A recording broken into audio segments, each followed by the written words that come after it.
Welcome to the Contrarians, and tonight we are doing yet another ranking of the albums by production. Martin is here, and he is going to discuss the catalog of Black Sabbath. We want to hear from you in the chat. Let's do it.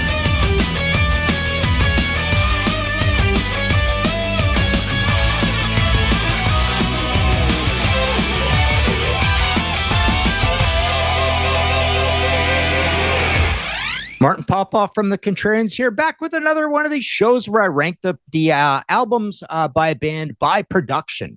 I've rather enjoyed being all adjectival with these shows. So hopefully with this one, we're going to talk about Black Sabbath. Hopefully I can hit it out of the park like Micah Hyde. There you go. Okay, so Black Sabbath. Ranking these albums by production. So we've got 19 albums in total. So I'm going to be talking about essentially, we've got this whole debate. Maybe I should do a show on this as well. As what does production entail, right? Because I'm getting a lot of pushback. Oh, all you talk about is sound quality kind of thing. But I'm trying to stay focused here, right?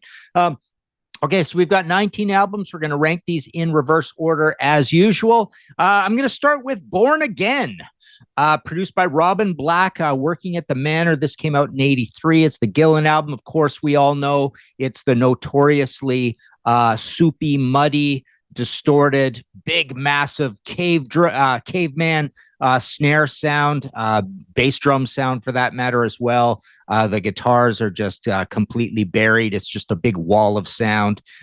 Ian sounds like he's struggling in the mix as well, thrashing around like he's drowning in a pool. But definitely in error. We know there's going to be, check out our a show where I don't care a tier, a remix. I really, I should probably do a show responding about that as well. I don't really care that they're going to remix it. There's kind of one version of it, blah, blah, blah. As far as I'm concerned, history has already been made with that album. Number 18, Dehumanizer. Produced by Reinhold Mack. This is a weird later Mack situation. Came out in 92. They're working at Rockfield. This is Ronnie's back in the band. I find it to be to his personality, to Mack's personality, but we've also got very distorted guitars going on as well. So the drums have that mid-range sort of slap to them. They're kind of distorted. This is all done on purpose. It does have a certain character to it, but I really don't like the character of the production of that album. Most people don't. Most people find the songs a little slow and dour as well. It was a little bit of a disappointing album. But yeah, it's definitely got that floundering big Music Land, even though it wasn't recorded at Music Land, Mack sort of sound, but much more in a heavy metal context than he did famously with like Queen and ELO and stuff like that. Number 17, I've got Never Say Die. I love this album, 1978. This is kind of a self-produced album. I would say officially it is as well, recorded at Sounds Interchange in Toronto. This actually has a Mack sound as well. This basically sounds like Dehumanizer, but a little more harshness and brightness up at the cymbal end of things.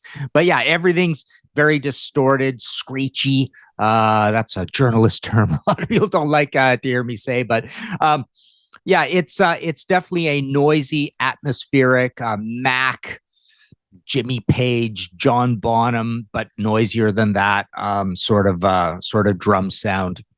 Just a lot of air of the room going around, the Max Webster guys have said this about this studio, and it does apply to Sabbath as well, that they were having the monitors in the studio to listen back to the albums were problematic. The reason I say Max Webster is Max Webster was recording at the same time in the same studio that Black Sabbath was doing this, and they said that about this album as well.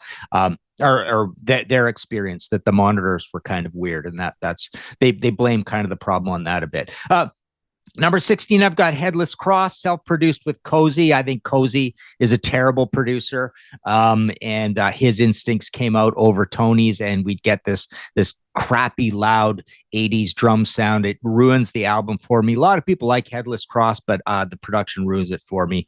It's just way too boomy and 80s and dated sounding.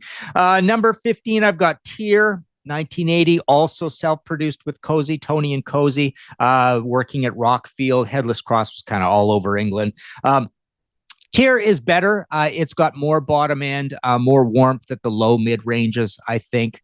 It's not quite as bad as Headless Cross, but still not a great production. Number 14, I've got Forbidden, 1995, Ernie C, famously from Body Count, right?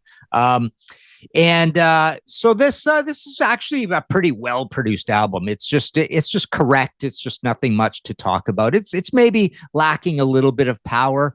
Maybe you can hear Ernie C's maybe lack of heavy metal acumen, I suppose, or the legend of Tony really making Tony stand out. But it's generally a pretty well produced album.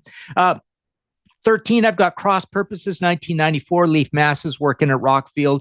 Again, kind of like Forbidden, these albums pair up for me. Again, just a better, correct, conservative, sober production. Nothing much to talk about. No real error to it either. Number 12, I've got Paranoid, working at Regent and Island. This is Roger Bain. Paranoid sounds pretty darn good for late 1970. It is, it's a little cold. It's a little cold and clanky. It's missing some bottom end, but the guitars are monstrous. And it's got good low mid range to it as well. The cymbals are bright. There's some challenges, some ear candy put in. So I think they really, Roger Bain, they're just making it up as they go along, trying to record heavy metal. Heavy metal is new, and they do a good job of it. Number 11, I've got Seventh Star, Jeff Glicksman, working in LA and Atlanta. This is a bit of a dog's breakfast. This is a painful sort of record to put together. But generally speaking, not too many 80s travesties. This could have sounded a lot worse, especially given the material, which leans a little hair metally. But I think they capture a good mid 80s production on this, sidestepping any of the production landmines that could have made it too particularly dated. The drums are a little loud on it. Number 10, I've got The Eternal Idol, produced by Chris Tangerides and others. And again, same kind of thing. It's got a big, boomy 80s production sound, but not super dated, very atmospheric. Check out our journalist terms episode we just put up. I noticed in the comment, someone complained they don't like the word atmospheric. But yeah, I think you feel a lot of the room when you listen to the drums on this. The guitars sound good. It's just a good, correct production. It's just a tiny bit dated, but a good 80s production. Number 9, I've got Black Sabbath, recording at Regent, Roger Bain. I put this high up the list because it really does sound really good for an album recorded in late 69, coming out February 13th, Friday the 13th, 1970. It's got some rain and bells, but the drums sound powerful and live and vibrant. The guitars sound huge, just like Paranoid. I mean, it's almost, the reason I put it higher than Paranoid is it sounds better for early 1970 than Paranoid sounds for late 1970. Number 8, I've got 2013. This is mostly at Shangri-La. This is with Rick Rubin, producing, whatever that means, right? Standing around, pointing things out, throw that one out, bring that one in, whatever. This is the idea of what does a producer, Rick Rubin's got to be discussed in that episode. But yeah, he's definitely not an engineer producer, that's for sure. This is a good sounding album. I'm not crazy about the direction of the songs. I feel like they were grasping at straws when it comes to the writing of this album. But production wise, it's just a good quality late period production that doesn't have any of the travesties of sounding too computerized like it could in 2013. It sounds like a 1970s production, but just a very correct, high fidelity, perfect one. Number 7, I've got Sabbath Bloody Sabbath, self-produced basically at Morgan Studios in London.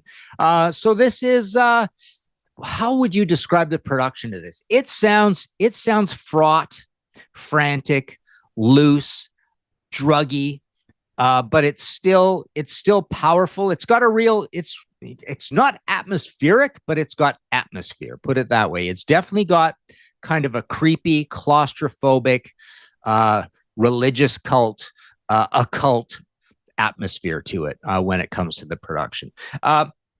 Number 6, I've got Volume 4, self-produced, working at Record Plant in LA.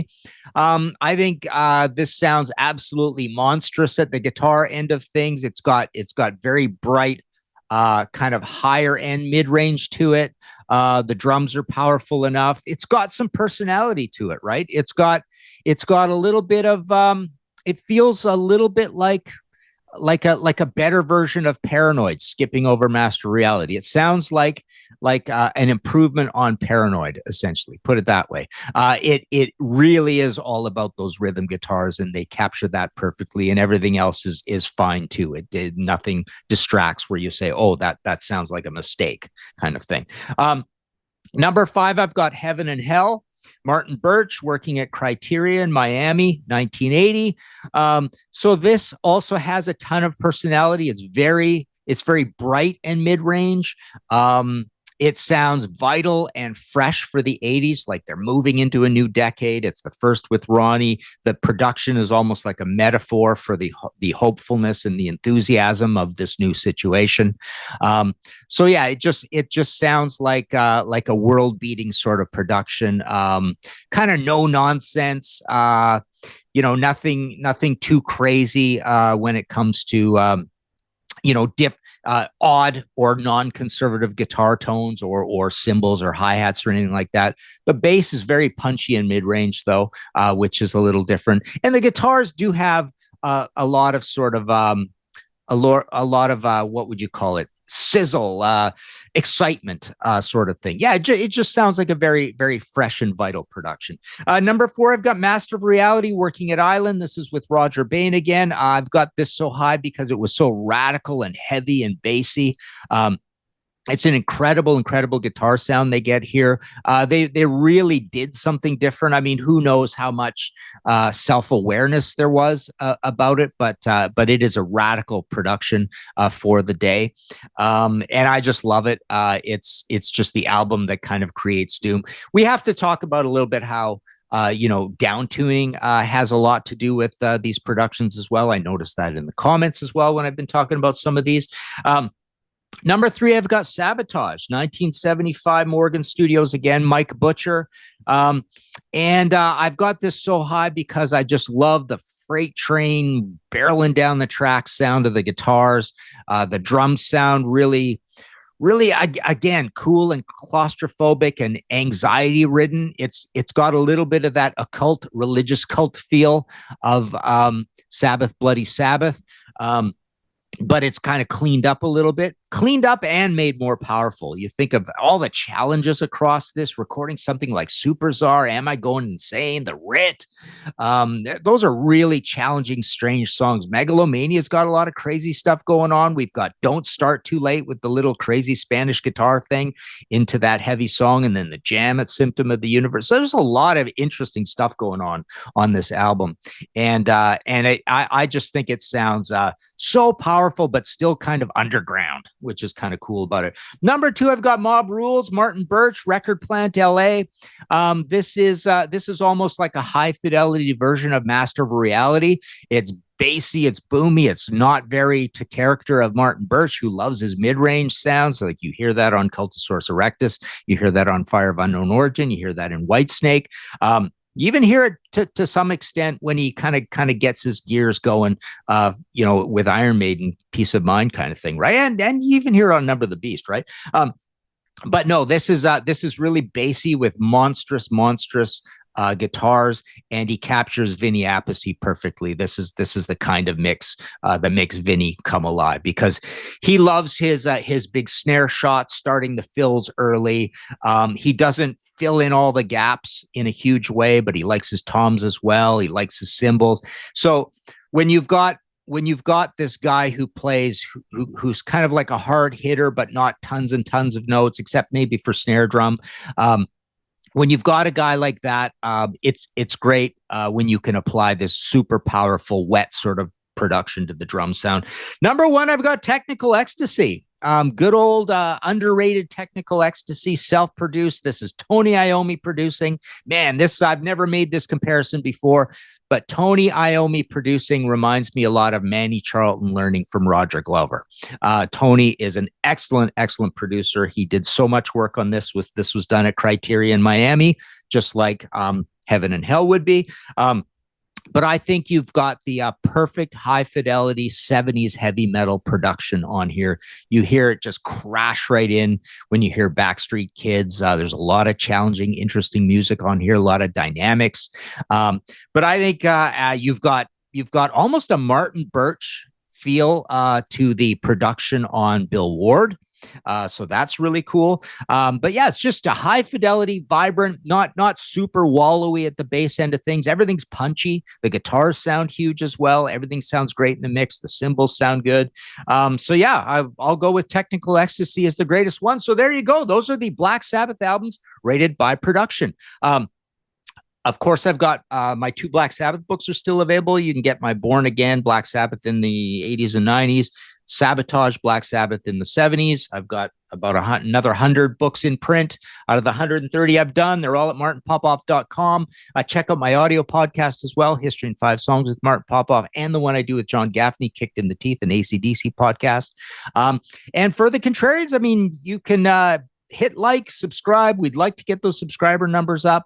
We've got a Patreon. If you want to get on our panels, just sign up with our Patreon situation. But there you go. Go listen to some Black Sabbath. Go listen to some Technical Ecstasy.